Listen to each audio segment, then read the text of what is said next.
Bonjour à toutes et à tous, bienvenue dans Évadez-vous près de chez vous. Partons ensemble en excursion. Dans cette émission, on découvre ensemble un nouveau lieu chaque jour. Merci à notre partenaire Wallonie-Belgique Tourisme. Aujourd'hui, je vous propose de découvrir Dinant. Dinant est littéralement encastré entre la Meuse et les rochers, ce qui lui confère tout son charme. Les vallées environnantes de Dinant abritent un riche patrimoine avec de majestueux châteaux et abbayes, comme celle de Notre-Dame-de-Lève. Côté culture, la ville possède des musées éclectiques comme la Maison de la Pataphonie, ville natale du célèbre Adolphe Sax, le créateur du saxophone. Elle consacre à l'instrument et à son inventeur un centre d'interprétation, la Maison de Monsieur Sax. Dinant plaît aussi aux amateurs de nature puisqu'elle jouit d'un cadre exceptionnel avec plusieurs grottes dont la Merveilleuse. En prenant le téléphérique qui vous mène à la citadelle, vous pourrez profiter d'une vue vertigineuse sur la Meuse. Côté sport et activités nautiques, la ville de Dinant n'est pas en reste. Vous pourrez vivre le frisson de l'aventure au cœur d'une nature impressionnante ou faire une croisière sur la Meuse. Changer d'air. Se déconnecter pour se reconnecter. Se vider la tête. Se nourrir l'esprit. S'égarer pour mieux se retrouver. Découvrir. Se découvrir. Se sentir libre. Destination Wallonie. Tout pour s'évader. Faites le plein d'idées sur visitewallonia.be.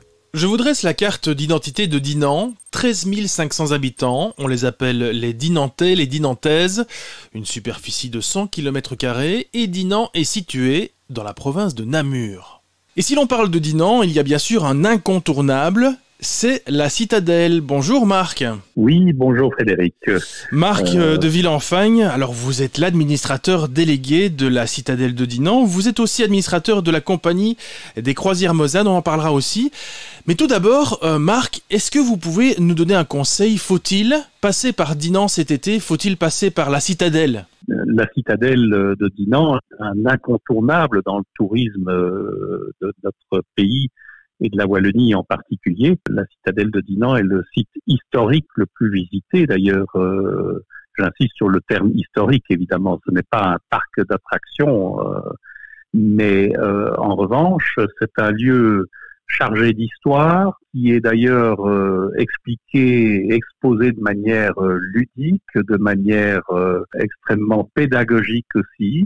Et c'est un lieu qui est à découvrir pour plusieurs raisons. D'abord, c'est un site qui est assez fascinant. En plus de ça, c'est une infrastructure très complète. Il y a le seul téléphérique de Belgique qui permet d'y accéder, ou au contraire, si on y accède par le haut, c'est-à-dire par l'entrée supérieure du site, d'accéder alors à la ville de Dinant. C'est en effet un incontournable. Impossible de passer à côté, c'est majestueux, il y a effectivement le téléphérique et puis la citadelle au-dessus. Quel conseil pouvez-vous donner? Plutôt de se garer au-dessus, plutôt de se garer en dessous? Le mieux, c'est d'arriver par l'entrée supérieure, d'abord parce qu'il y a un accès très direct. Il y a 9 kilomètres de route normale entre l'autoroute et les parkings de la citadelle. Cela permet de garer sa voiture gratuitement d'ailleurs, je le précise, et de faire la visite de la citadelle elle-même, de descendre éventuellement en téléphérique et de découvrir la ville, et notamment sur les bateaux, ce qui est un programme assez cohérent, si je puis dire, puisqu'il permet d'apprécier le coup d'œil et le panorama sur l'ensemble de cette ville de Dinant, qui est évidemment très séductrice, et particulièrement cet été et dans les conditions que l'on connaît. Oui, parce qu'en plus de ça, c'est un point de vue extraordinaire, évidemment, sur Dinant. La citadelle, en quelques mots, elle a été édifiée en 1818 sur l'emplacement d'un fort qui avait été démantelé par Vauban, c'est bien cela, Voilà, exactement. Vous savez, les ponts rocheux ont toujours été très convoités comme lieu, c'est un endroit stratégique au fond. Et de tous les temps, il a été considéré comme tel. Déjà, dès l'époque romaine, finalement, on sait qu'il y a toujours eu des fortifications qui se sont succédées sur ces ponts rocheux. C'est un endroit qui permet, d'une part, de protéger la ville, la contrôler et surtout de contrôler et de surveiller le fleuve, qui est une voie de communication importante. C'est la Meuse, évidemment. Qu'est-ce qu'on peut voir en fait, Marc, au sein de la citadelle? Est-ce qu'il y a des choses qui sont attrayantes? Oui, en effet. Donc il y a un circuit de visite qui est dynamique. Il interpelle finalement le visiteur sur des tas de sujets, notamment la vie d'une garnison au XIXe siècle. Comment est-ce que l'on vivait dans une citadelle avec tous les problèmes que ça pouvait suggérer, les problèmes d'approvisionnement, les problèmes de la promiscuité, le problème de la défense, le problème de la surveillance et de l'entretien, etc. Donc, c'est vraiment un parcours qui se veut très complet sur la vie d'une forteresse qui est d'ailleurs assez ramassée en taille. Elle n'est pas très grande, mais elle a quand même de nombreuses galeries à parcourir avec des choses à voir. Et le deuxième aspect qui est important aussi, c'est de se rappeler les événements de 1914. Lors de la Première mondiale, alors que la citadelle était déjà vouée au tourisme, puisqu'elle était vouée au tourisme depuis 1906, elle a retrouvé naturellement, et je dirais presque malheureusement, sa vocation militaire pendant la guerre de 14, avec des événements qui ont été assez tragiques d'ailleurs à Dinan. Et puis vous en parliez tout à l'heure, il y a ce téléphérique, le seul de Belgique, et puis il y a une initiative intéressante, c'est-à-dire que l'on peut aussi manger dans le téléphérique. Pourriez-vous nous expliquer ? On a effectivement, dans cette période un peu troublée, je dirais, par la pandémie du Covid-19 que tout le monde connaît, tout le monde à un degré ou un autre en souffre, et on a souffert certainement. Je trouvais qu'il fallait absolument pouvoir sortir du cadre. Je me suis dit qu'au fond, un endroit qui pouvait être valorisé de manière assez originale, c'était d'y organiser des repas gastronomiques dans les cabines du téléphérique, bien entendu uniquement à partir du soir quand le site est fermé. Et donc les quelques privilégiés, au nombre de 4 par soir, ont le bénéfice d'une citadelle qui est entièrement privatisée pour eux et ont un service, 3 plats, 3 services qui leur est proposé dans les cabines du téléphérique. On peut à la fois déguster de très bons plats et à la fois observer le beau point de vue depuis le téléphérique qui est en mouvement ? Voilà, exactement. On amène les cabines en gare uniquement pour assurer le service et la transition des plats entre l'entrée, le plat et le dessert. Et puis, les cabines sont arrêtées au milieu du parcours, ce qui permet aux gens de pouvoir, des personnes, de pouvoir effectivement bénéficier de ce panorama qui est tout à fait saisissant. Et vous en conviendrez, c'est quelque chose évidemment de très inhabituel. Déjà, comme je vous disais, parce que c'est le seul téléphérique de Belgique, et qui plus est, ça sort de l'ordinaire. En tout cas, tout le monde n'a pas l'occasion, je pense, d'aller au restaurant dans une cabine de téléphérique. Alors, vous en avez parlé un petit peu tout à l'heure aussi, la possibilité de faire une petite croisière sur la Meuse. Les deux sont assez indissociables. Vraiment, si on veut avoir une découverte assez complète de la ville de Dinan et de sa forteresse, le mieux est effectivement de se garer au sommet de la citadelle, de faire cette visite, d'emprunter le téléphérique, d'éventuellement flâner en ville, pourquoi pas, et de découvrir celle-ci au travers d'une croisière de 45 minutes dans un billet combiné associant citadelle, téléphérique et croisière. Au-delà de la citadelle, au-delà des croisières, est-ce que vous conseilleriez à nos auditeurs de passer par Dinan cet été ? Est-ce que c'est une destination incontournable ? C'est une destination incontournable pour plusieurs raisons. D'abord parce que le site est assez magique, mais il y a en plus autour de Dinan toute une panoplie de patrimoine merveilleux à découvrir. Je pense par exemple au jardin danois, le château de Vèves, le château de Freyr et bien d'autres. Ce n'est pas simplement une excursion d'une après-midi ou d'un jour que l'on peut faire à Dinan, mais on peut aussi prolonger et découvrir beaucoup d'autres choses aux alentours. Merci Marc de Villenfagne d'être passé par l'antenne d'RCF. Je rappelle que vous êtes l'administrateur délégué de la citadelle de Dinan, l'administrateur de la compagnie des croisières Mozane. On ne manquera pas de faire un petit détour par Dinan cet été, mais avant toute chose, nous on va respirer un petit peu, on va faire une petite pause. À tout à l'heure. Merci.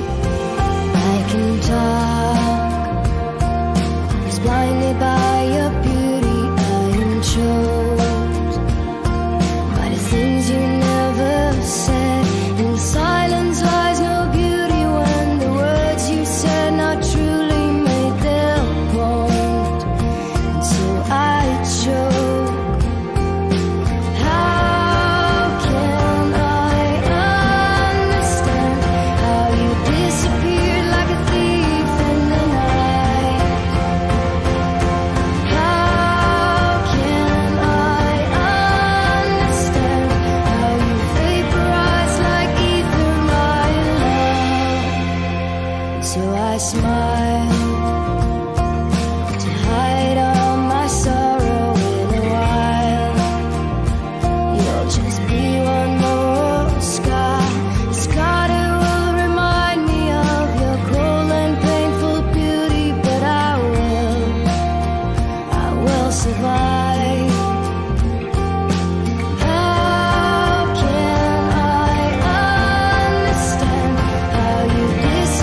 Et dans cette émission sur Dinan, on retrouve Cassandra. Bonjour Cassandra. Bonjour.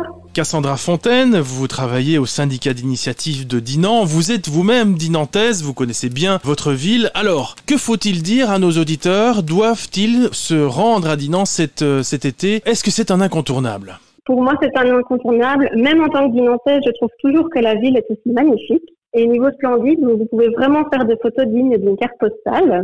Au niveau beauté, donc vous allez directement voir la ville sur le pont Charles de Gaulle. Il y a directement en face de vous la collégiale, la citadelle avec son téléphérique, il ne faut pas l'oublier, mais également tous les saxophones présents dans Dinan, donc principalement sur le pont Charles de Gaulle, mais tout aux alentours de Dinan. Donc, il ne faut pas oublier que Monsieur Adolphe Sax est né à Dinan et qu'il a créé le saxophone, bien évidemment.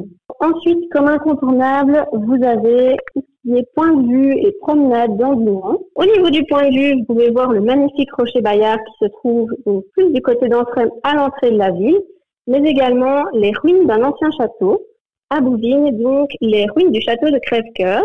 C'est un site accessible toute l'année et vous allez vraiment avoir un panorama sur la ville et la vallée Moselle.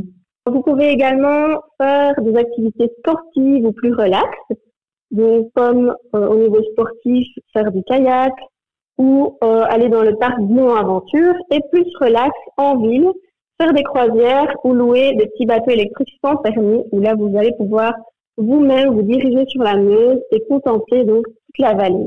Oui, vous en avez déjà parlé un petit peu, mais c'est vrai que associé à Dinan, il y a le saxophone. C'est véritablement quelque chose d'incontournable, le Sax and the City. Oui, bien sûr. On a souvent des demandes. Certains touristes me demandent, tiens, pourquoi le saxophone? Et souvent, ils ne sont pas au courant donc de cette petite exposition de saxophone et donc principalement que Adolphe Sax est né à Dinan. C'est pour ça que dans la rue Sax, vous avez la maison de Monsieur Sax, un petit musée relatif à la vie de ce grand homme, un bon créateur. Adolphe Sax qui est né à Dinan, inventeur d'instruments, et toute la ville effectivement est ponctuée d'arrêts qui font référence au personnage. Et vous le disiez, il y a des grands saxophones un peu partout, hein, c'est cela? Oui, c'est bien ça. Vous en avez par exemple un à la gare, sur le pont, à plein d'endroits stratégiques, je vais dire, de Dinan, où vous allez pouvoir avoir une vue d'ensemble. Et donc, tous ces saxophones sont renouvelés de temps en temps afin que d'autres pays soient mis en valeur. Car il faut savoir qu'un saxophone représente un pays. Donc, le créateur du pays va mettre des éléments où vous allez pouvoir reconnaître le pays en question. Et d'ailleurs, il y a Alain Crepin qui est de Dinan et qui est actuellement un excellent ambassadeur de saxophone, compositeur et musicien aux multiples facettes. C'est un petit peu le côté VIP de notre émission.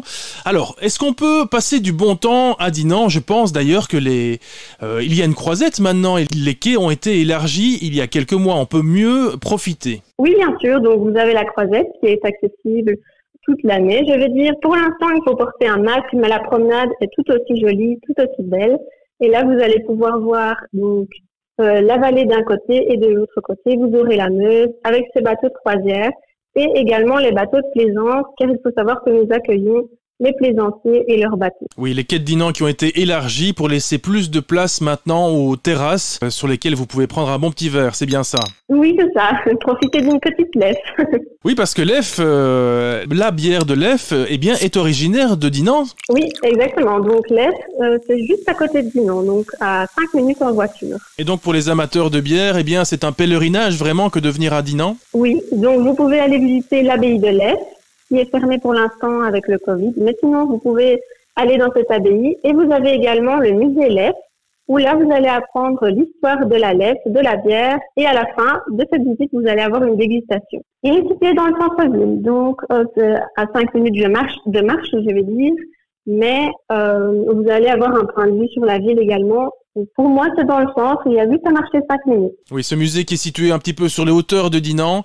Effectivement, la rue monte assez fort, mais c'est un bel endroit aussi à découvrir. Alors, parlons un petit peu de gastronomie, Cassandra, si vous voulez bien. On fait un petit détour par les spécialités. Il y a la flamiche dinantaise. Vous me dites si vous connaissez la flamiche. C'est une tarte de Dinan qui est réalisée à base de boulettes de Romeden. C'est un fromage à base de beurre et d'œufs notamment. Il y a les vins du château Bon Baron.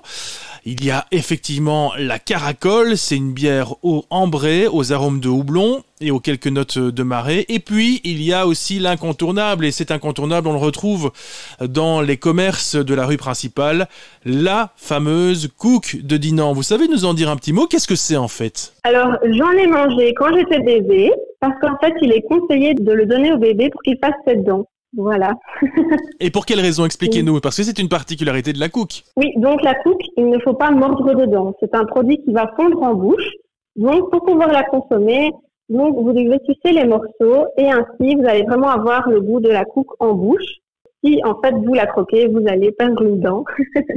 C'est pour ça qu'on la donne, par exemple, aux enfants pour qu'ils fassent leurs dents sur cette Cook. Et souvent, donc, c'est vrai que les touristes ne savent pas vraiment comment la manger.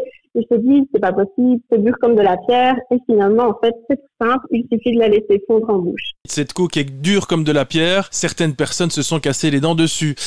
Cassandra, on va faire une petite pause et on se retrouve dans un instant. Nous, on fait une petite pause musicale. On respire un peu. Je reviens.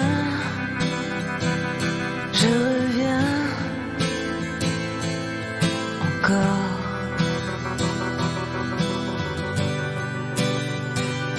Tu n'as même pas vu que j'étais partie alors.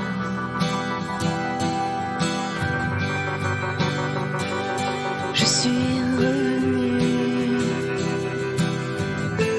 comme on rentrerait au port.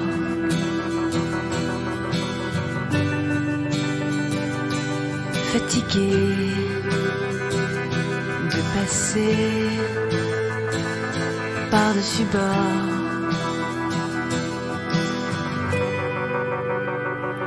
Je reviens et j'ignore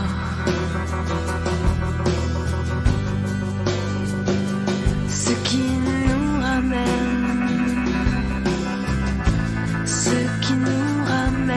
au bord.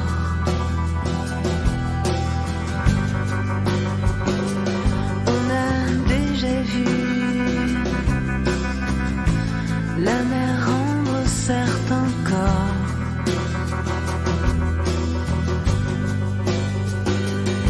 Qu'on avait dit porter disparu.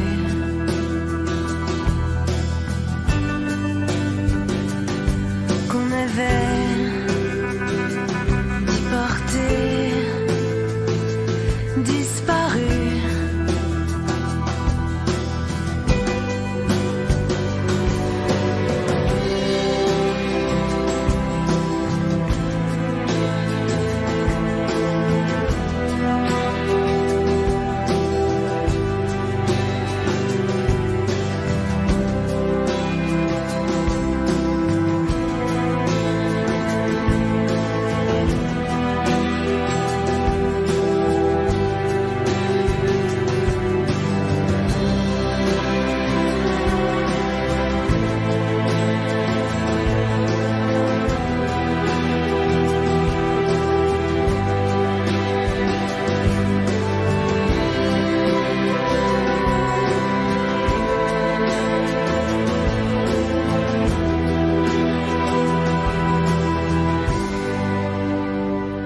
Je reviens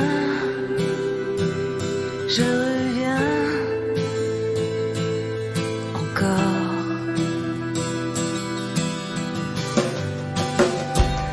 Tu n'as même pas vu que j'étais partie alors.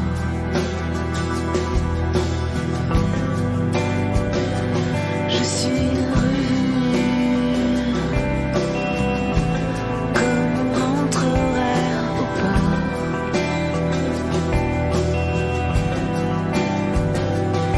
Fatiguée de passer par-dessus bord.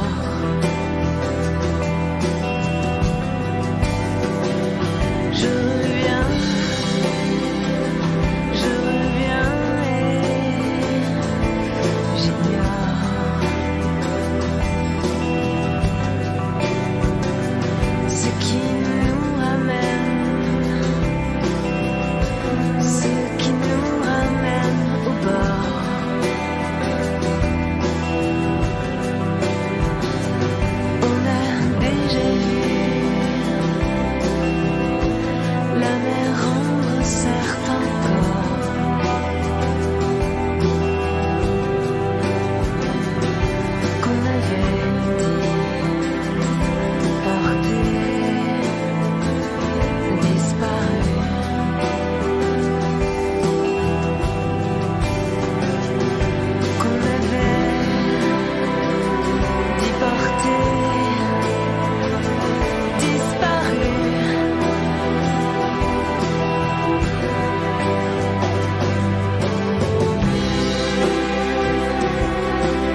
Et on continue l'exploration de Dinan. Dans cette émission, on retrouve Cassandra Fontaine. Rebonjour Cassandra. Rebonjour. Alors, il y a quelque chose dont on n'a pas parlé, ce sont les promenades. Parce qu'il y a de belles promenades à faire à Dinan. Il y en a 23, je pense. Oui, c'est bien ça. Donc, Dinan regorge de beaux paysages. Et nous avons une carte de promenade où vous pouvez retrouver 23 promenades balisées. Donc, qui sont toutes réparties dans la commune. Vous avez par exemple une très belle balade à Anfrem, où là, vous allez commencer la promenade à l'église. Ensuite, vous allez vous retrouver dans les bois. Et cette promenade va vous emmener au point de vue du château de Walzin, donc un peu château bel au bois dormant. Et ce sont vraiment de belles balades qui sont vraiment pour tous les niveaux. Donc, vous avez des balades qui commencent à 5 km jusqu'à 15 km. Et en fonction de la balade que vous choisissez, de la couleur de la balise, alors là, donc, vous allez voir différents points de vue, différents paysages. Ça dépend vraiment de tout le monde, mais il y en a pour tous les goûts et elles sont magnifiques. Des promenades à pied ou à vélo? Vous avez les deux. Donc, vous avez également des circuits VTT ou alors donc les balades pédestres. Ça veut dire que si on vient pour ce genre de promenade, il faut prévoir, j'imagine, soit son vélo, soit des bonnes chaussures de marche. Oui, tant que vous avez un VTT, tout va bien. Il ne faut pas aller avec un vélo de ville parce que vous allez quand même passer donc, dans des zones rocailleuses, dans les bois avec les racines. Donc, il faut vraiment être maître de son vélo et également des chaussures de marche. C'est vraiment mieux et c'est plus pratique. Et ces promenades, en général, sont au départ de Dinan Centre ou bien il faut partir d'un autre point? Étant donné que les promenades sont divisées dans tous les petits villages de Dinan, donc chaque point de commencement, donc chaque départ sera fait dans le village. Donc, par exemple, à Dinan, vous allez commencer dans le centre, mais si c'est à Anfrem, comme je vous expliquais, vous allez être à l'église d'Anfrem. Il y a également des promenades à Falmignoul, où là, vous allez commencer à Falmignoul. Et à chaque fois, donc, sur cette carte, vous avez un point rouge, où là, vous pouvez commencer la balade. En tout cas, c'est le point de départ conseillé. Oui, Cassandra, il y a aussi le Ravel de la Molinier que l'on peut emprunter pour une promenade. Et puis, oui, dans un autre genre aussi, il y a aussi des possibilités de kayak. On en a beaucoup parlé ces dernières semaines dans l'actualité. La descente de la Lesse, notamment, que vous pouvez faire sur 12 ou 21 km. Oui, c'est bien ça. Donc, c'est vrai que les kayaks sont fort connus et c'est l'occasion également de voir d'autres paysages tout en faisant un petit peu de sport. Il faut quand même des muscles pour faire avancer le kayak. Et notamment, donc, je vous parlais du point de vue du château de Walzin. Vous allez pouvoir le voir en faisant du kayak à l'arrivée à Anfrem. Donc, vous allez arriver à ce point de vue et aux petites cascades qu'il faut descendre pour continuer votre chemin. Mais vous allez vraiment vous trouver donc, dans un dépaysement. Donc, vous allez être sur la Lesse et non sur la Meuse. Et donc, la Lesse, c'est vraiment au milieu des bois, j'ai envie de dire, au milieu des clairières. Donc, vous n'avez pas du tout de voiture, vous êtes en dépaysement total. Cassandra, au-delà de Dinan, dans la région, il y a aussi beaucoup de choses à voir. Il y a notamment le château de Freyr, qui est un ensemble architectural classé patrimoine majeur de Wallonie. C'est un vrai petit bijou qui est niché en pleine verdure. Et il n'y a pas que Dinan, il y a aussi la région tout autour qui est intéressante. Oui, c'est sûr. Donc, vous avez un grand nombre d'activités et pour tous les goûts. Par exemple, pour revenir peut-être à une activité plus sportive, mais également à faire en famille, ce sont les draisines de la Molinier. Vous allez être comme sur un vélo, mais en cuissax et sur des rails. Le cuissax sur rail, je vais dire, vous allez avoir 2 personnes qui pédalent et les autres personnes qui sont au repos. Et vous allez vraiment voir la vallée et les différents paysages en dehors de Dinan. Merci Cassandra en tout cas de nous avoir donné tous ces conseils concernant Dinan. On passera effectivement à Dinan cet été pour flâner un petit peu et puis pour se promener et aller voir la citadelle dont on parlait tout à l'heure. Nous on a mis 30 minutes pour vous présenter Dinan. On espère vous avoir donné l'envie et le goût d'y passer et nous on se retrouve très bientôt pour une nouvelle destination touristique.